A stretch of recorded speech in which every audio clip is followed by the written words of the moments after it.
The next thing we can show is the second part of this repository,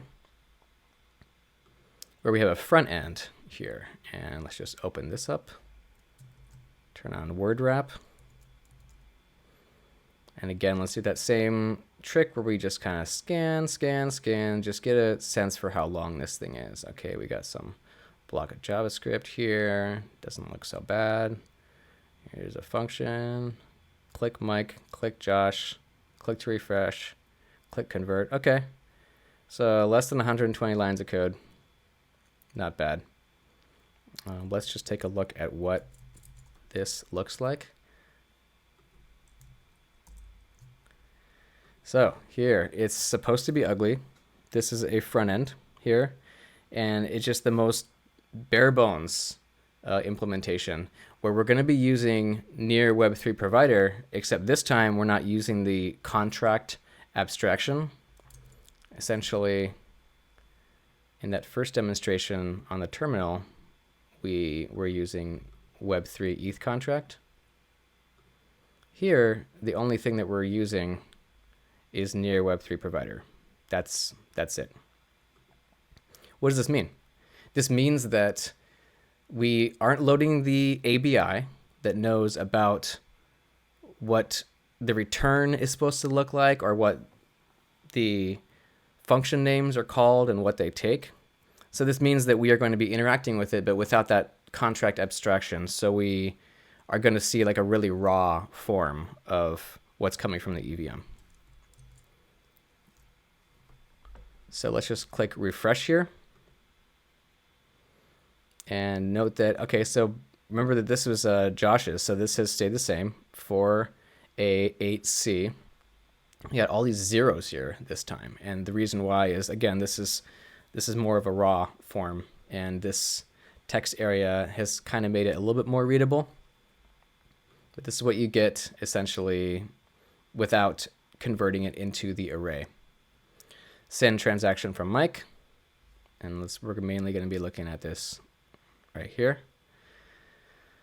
Okay, and we've got another link to Explorer if we wish. And so let's see, let's just make sure Mike.betanet, just for fun, there's this little converter here. That's going to be ending in 249D. So I sent that transaction. It says, hey, if you want to see it, click refresh. Yeah, 249D. Okay.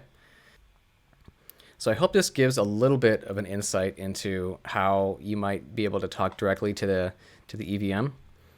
I think I won't exactly go over this too much except for the key parts here. As you noted in our original one with the terminal, we had unencrypted file system key store where we had literal like JSON files like in this project that were loading and using those keys. Here we are saying, hey, we have a browser local storage key store. So what this means is this is a second kind of key store with NEAR, where the keys are actually inside of application, local storage, and then here we have it. So these are actually the exact same as if we were to open up and copy paste from the JSON files. So these were added into the browser local storage, and then we're using them almost the exact same way. So that's why we have to specify it a little bit differently here. And we can look into this more on your time, I think, but this is essentially showing how the NEAR provider is acting as kind of a router. So there's like something called like ETH_call that is an API for Ethereum, and NEAR provider essentially allows for routing, saying, okay, if we received an ETH_call, please go to our method called route ETH call. So this is more of a raw way of sending transactions. Route ETH send transaction. So for this, I would recommend maybe diving in for those who are curious. This is probably more aimed at technical folks who are trying to understand how this provider works.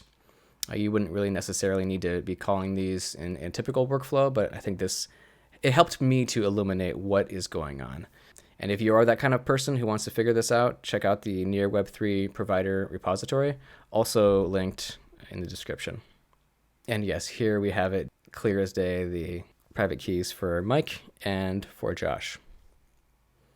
You'll note too that I did this on purpose. It's like, wait a second, these look like they're the same. 5LCF, 5LCF. Wait a second, these are the same. So that is kind of done on purpose to like stand out. You can do this kind of thing if you want with the NEAR account system. So Mike.betanet can have multiple full access keys, which do have the ability to delete the account, transfer NEAR tokens, add keys, delete keys, a bunch of stuff. And you can have various keys for the full access keys. You can have various keys for function call access. And so I have just used our simple CLI tool to add the exact same key to these two accounts. So that is why these look the same, is that they actually are the same. Well, I think that is about it. There was some time spent on this README, and please check this out for more information. And we will cover the pet shop in another video, and I recommend checking that one out. This is a good starter video to understanding super basic interactions with a NEAR EVM. But I think that the NEAR pet shop example is a really great next step after this video. All right. Thanks, y'all.